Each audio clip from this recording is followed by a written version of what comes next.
Friends, let's hear some of the latest transfer rumors. Don't forget to subscribe and hit the notification button. Arsenal have made Real Madrid's forward Isco their number one target when the transfer window opens in January. The Gunners, who want to sign the player on loan, face competition from Sevilla. Mauricio Pochettino is expected to try to sign a number of Tottenham players, including Dele Alli and France goalkeeper Hugo Lloris, if he is confirmed as PSG boss.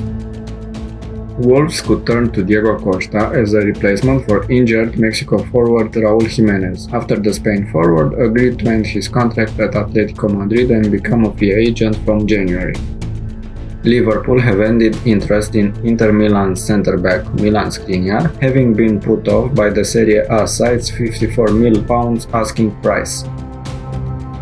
Former England and Juventus coach Fabio Capello says he would only swap Juve's forward Paulo Dybala for Tottenham's striker Harry Kane. Manchester United striker Marcus Rashford says it would be stupid to think about winning the Premier League title at the moment, despite his injury time goal against Wolves moved the Red Devils up to second in the table.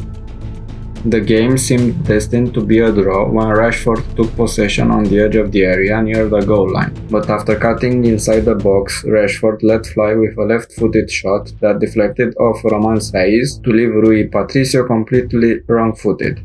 United are now 2 points behind leaders Liverpool, having played the same number of games, which is as close as they have been to the top of the table at this stage of the season since Alex Ferguson retired.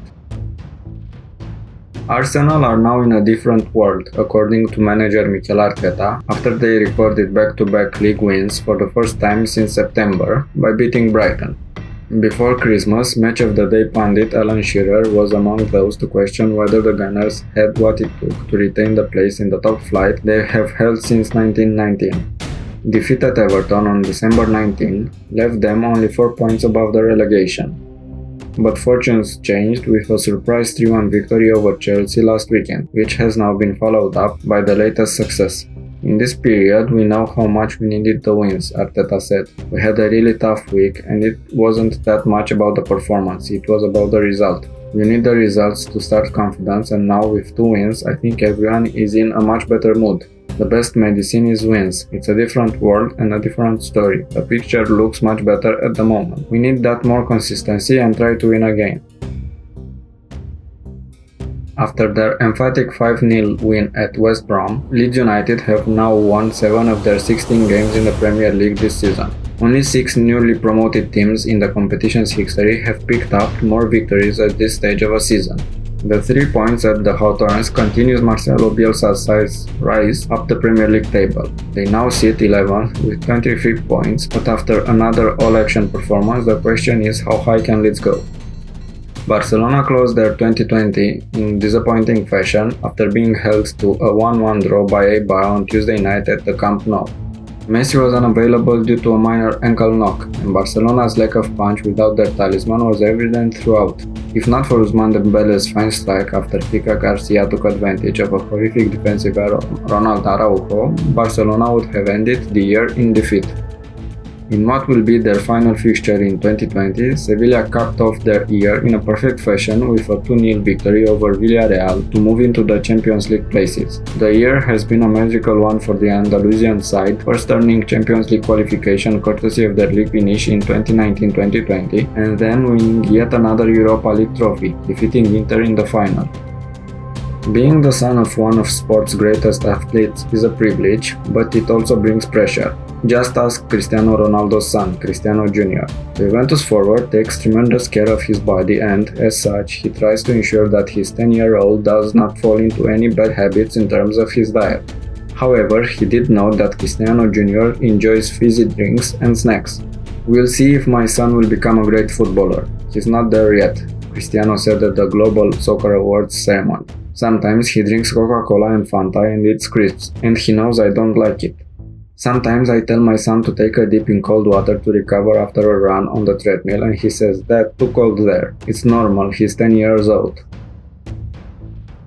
Inter are ready to offer Udinese up to €25 million for Rodrigo de Paul, but he'd be on a 18-month loan with obligation to pay. According to Tuttomercato Web, the Argentinian midfielder is one of the first names on Antonio Conte's wish list for the January transfer market. Diego Costa, Memphis Depay and Divock Origi have been mentioned as Juventus' possible targets in January by Tuttosport. The Bianconeri are known to be seeking an alternative to Alvaro Morata, with Fernando Llorente the favorite for a return from Napoli. Real Madrid will not make signings in the January transfer window. Head coach Zinedine Zidane has not asked for any new names to his squad for the remainder of the current campaign. As a result of the global pandemic, Madrid are prepared to wait until next season before adding new faces to their squad, as long as the crisis settles and that allows the club to return to the level of revenue previously generated. Los Blancos don't expect any departures this January either. Isco requested a move to rejoin Julen Lopetegui at Sevilla, but Zidane has blocked a loan deal to the Andalusian side from going ahead. Madrid will allow Isco to leave next summer, with Sevilla expected to be quoted a fee between 15 and 20 million pounds for the midfielder. Marcelo and Luka Jovic, two players that have fallen out of favor at the club, are set to stay in the Spanish capital for the remainder of the season also. Despite his dismissal by PSG, Thomas Tuchel is widely seen as one of the world's top coaches. The Germany job may be a possibility, but is the former Dortmund man too abrasive for the German Federal Association? Thomas Tuchel has been fired by PSG, but another big job seems certain to come his way, despite his famously personality. Chelsea are being mentioned in the English press as a possible destination, with the Blues suddenly stuttering under Frank Lampard.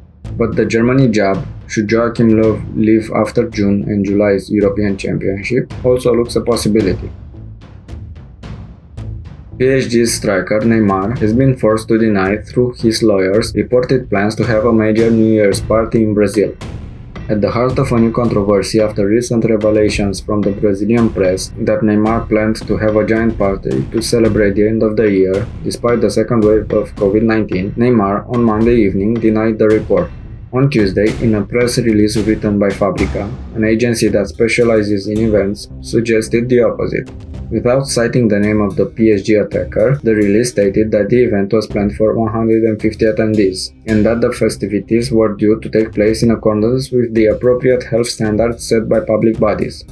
Neymar lawyers informed the AFP that the Brazilian is planning to spend New Year's Eve with his family, his son, and his physiotherapist.